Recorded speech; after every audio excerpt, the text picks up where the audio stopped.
In this mode, the camera automatically adjusts shutter speed and aperture for optimal exposure.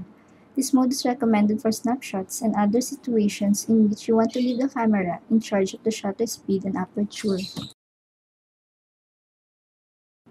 In this mode, you choose the shutter speed while the camera automatically selects the aperture that will produce the optimal exposure.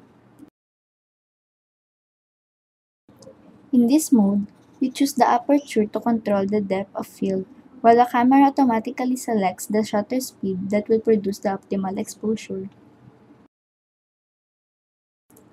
In this mode, you control both the shutter speed and aperture. Use the main command dial to adjust the shutter speed and the sub-command dial to adjust the aperture. These modes are for point-and-shoot photography. The camera automatically selects the aperture and the shutter speed for optimal exposure. The camera have scene modes. These modes automatically optimizes settings to suit the selected scene. The scene modes are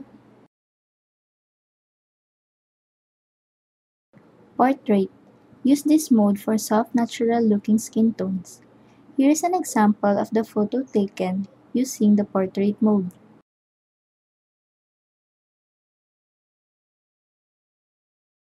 Landscape. Use this mode for vivid landscape shots in daylight or at night. Here is an example of the photo taken using the landscape mode.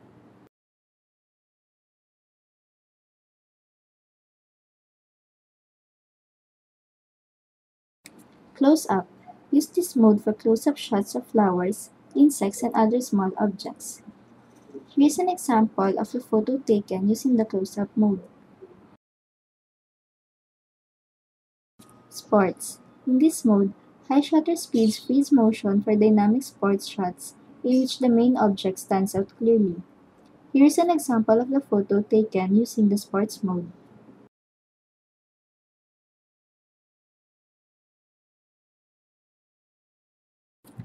Night portrait. Use this mode for a natural balance between the main subject and the background in portraits taken under low light. Here's an example of a photo taken using the night portrait mode.